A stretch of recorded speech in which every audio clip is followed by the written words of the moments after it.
ऊंची ऊंची वादियों में बसने वाले केदारनाथ, वो मंदिर जिस तक लुटेरे कभी पहुंच ही नहीं पाए। यहाँ सिर्फ प्राकृतिक आपदाएं आई हैं। नमस्ते एवरीवन, आप सभी का नए वीडियो में स्वागत है। आज हम बात करने वाले हैं उस मंदिर की जो पहाड़ों पे बसा है। भोलेनाथ का वो मंदिर जहाँ लोग अपनी लाइफ में एक ना एक बार जरूर जाना चाहते हैं। मैं बात कर रही हूँ छोटे चार धाम में से एक, 12 ज्योतिर्लिंगों में से एक, पंच केदार में से एक केदारनाथ मंदिर की। केदारनाथ मंदिर किसने बनवाया, अस्तित्व में कब आया, 2013 में जो बाढ़ आई, और ऐसी बहुत सारी इन्फॉर्मेशन आज हम जानने वाले हैं। अगर आप यहाँ के शिवलिंग देखेंगे तो वो बिल्कुल डिफरेंट है। जैसा शिवलिंग आप काशी विश्वनाथ में देखते हो या और शिव जी के मंदिरों में देखते हो, वैसा बिल्कुल भी नहीं है। बात करते हैं कि शिवलिंग आया कहाँ से, उनकी उत्पत्ति कैसे हुई। माना जाता है कि महाभारत के बाद पांडव अपने भाइयों की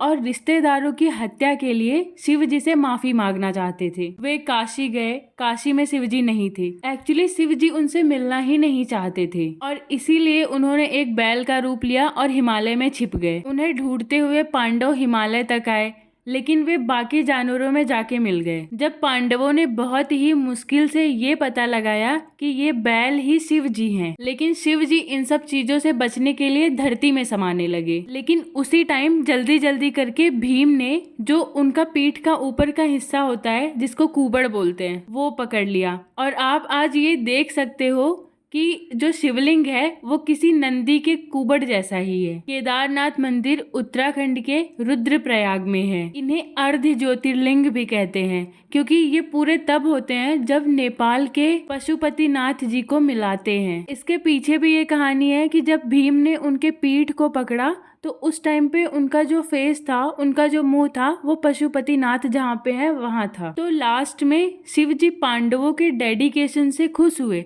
और उनको माफ भी कर दिया। और इसी तरह माना जाता है कि वहाँ के शिवलिंग की स्थापना हुई। पांडवों ने शिव जी को वहाँ स्थापित किया। फिर आदि गुरु शंकराचार्य ने यहाँ का रिनोवेशन कराया। ये जो मंदिर है ये आदि गुरु शंकराचार्य ने रिनोवेट कराया था। ये मंदिर इतना मजबूत है कि कितनी भी बड़ी तबाही क्यों ना आ गई हो, ये टस से मस नहीं हुआ। फिर वो चाहे 400 सालों तक बर्फ में दबे रहना हो या फिर 2013 की वो आपदा। 400 सालों तक बर्फ में दबा रहा था केदारनाथ मंदिर, लेकिन जब उसे बाहर निकाला गया तो वो बिल्कुल सेफ था। 2013 की उस आपदा को कैसे भुला सकते हैं। 5000 से ज्यादा लोगों की मौत हुई, 4000 से ज्यादा गांव बह गए और लाखों लोगों को वहां से एयरफोर्स ने निकाला। वो मंजर भयानक था, लेकिन रिसर्च और स्टडीज कहती हैं कि मंदिर 99% सेफ था, उसको कुछ भी नहीं हुआ। अगर इस चीज को दूसरे एंगल से देखें